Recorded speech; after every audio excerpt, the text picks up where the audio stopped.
चले बाबू, उस वीडियो में आपको 4 नंबर क्वेश्चन बता चुके हैं। अब इस वीडियो में आपको 5 नंबर क्वेश्चन बता रहे हैं। ठीक है, बोर्ड पर क्वेश्चन लिखा हुआ है। ठीक है, वो क्वेश्चन जो पढ़े थे वो दशमलव में था। ठीक है, बाकी ये क्वेश्चन आपको रूट में दिया है। चलिए तो बताते हैं कैसे बनेगा। चलिए, ये आपका फर्स्ट समीकरण हो गया, फर्स्ट इक्वेशन हो गया।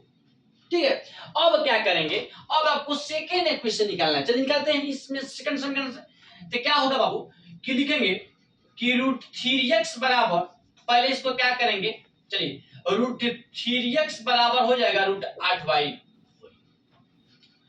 √3x बराबर √8y, मतलब ये माइनस में है, इधर क्या प्लस में हो जाएगा। तो लिखेंगे कि इसलिए x बराबर √8y बटा क्या 3। ये आपका समीकरण नंबर क्या हो गया, ये समीकरण नंबर क्या हो गया 2 हो गया। तो अब क्या करेंगे बाबू, अब लिखेंगे कि समीकरण फर्स्ट में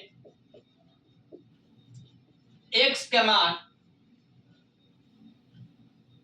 रखने पर, समीकरण फर्स्ट में x के मान रखेंगे। चलिए समीकरण फर्स्ट क्या है, √2x प्लस, अब क्या करेंगे बाबू, समीकरण फर्स्ट में क्या रखेंगे, x का मान रखेंगे। तो समीकरण फर्स्ट क्या है, √2x प्लस √3y बराबर क्या है, √2x प्लस √3y बराबर 0, समीकरण फर्स्ट है। अब क्या करेंगे बाबू कि जहां जहां x है वहां वहीं मान रख देंगे। चलिए रख देते हैं, लिखेंगे कि √2, ठीक है, गुना, ठीक है, x के मान क्या है √8y है, लिख देंगे √8y बटा 3, √8y बटा 3 और प्लस 3y बराबर क्या हो जाएगा, √3y बराबर क्या हो जाएगा, √2 यहाँ पर कुछ ना गुना, x का मान √8y बटा 3 प्लस जेम कहते हो √3y जेम कहते हो बराबर 0 जेम कहते हो। नहीं, अब क्या करेंगे बाबू, अब गुना करेंगे, √8y में √2 से गुना करेंगे तो क्या हो जाएगा, रूट आपका 16y हो जाएगा। √8 में √2 से गुना करेंगे तो क्या हो जाएगा, √16y हो जाएगा, प्लस जेम कहते हो। अब बताइए बाबू, यहां पर √3 है, यहां पर बाबू √3 है, गलत हो गया है, यहां पर √3 लीजिएगा, यहां पे भी √3 होगा। अब बताइए बाबू, √3 में √3 से गुना करेंगे तो क्या बचेगा, 3y हो जाएगा। जब दोनों बेस सेम रहता है और जब दोनों सेम संख्या रहता है और जब किसी माने रूट में गुना करेंगे तो आपका वही संख्या आता है, और कोई अलग संख्या रहेगा और रूट से गुना करेंगे तो आपका अलग संख्या आएगा। नहीं, जैसे यहाँ पर देखिए ये √2 है, ये √8 है, तो ये दोनों संख्या के अलग अलग है, तो इसका आंसर अलग आएगा। बाकी कोई पूछेगा तो √4 में √4 से गुना करेंगे तो 4 हो, √6 में √6 से गुना करेंगे तो 6 हो, और वही √3 में √3 से गुना किए तो क्या √3 है।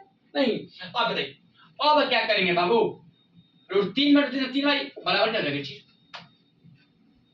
नहीं, अब बताइए √16 का वर्गमूल क्या होता है, 4 होता है, तो 4y प्लस जेम कहते हो 3y बराबर क्या हो जाएगा, 0।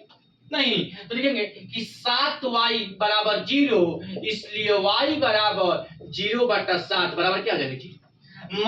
किसी संख्या में भाग देंगे तो आपका वही मतलब 0 आएगा। ठीक है, किसी संख्या में 0 से गुना करेंगे तो आंसर 0 आता है, किसी संख्या में 0 से 7 से किसी संख्या 0 से भाग देंगे तो आपका क्या 0 आएगा। नहीं, तो चलिए y का मान आ गया। अब क्या करेंगे बाबू, अब समीकरण जो 2 है उसको y के मान रख देंगे। नहीं, चलिए देखें कि समीकरण 2 में y के मान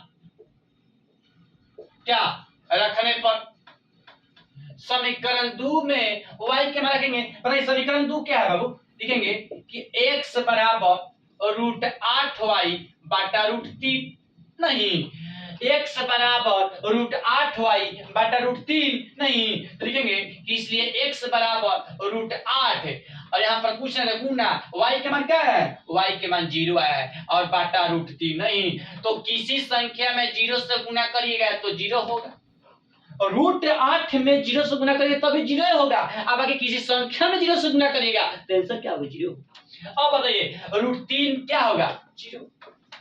और रूट 3 में 0 से भाग देंगे तो आंसर क्या होगा? 0 होगा। मतलब कि x बराबर 0 आ गया और इसलिए y बराबर 0। मतलब कि x का वैल्यू भी 0 आया, अब y का वैल्यू भी 0 आया। यही बुक में बाबू आपका आंसर आया होगा। कितना बढ़िया लग रहा है, पढ़ाई में मन लग रहा है कि नहीं लग रहा है? बोलिए।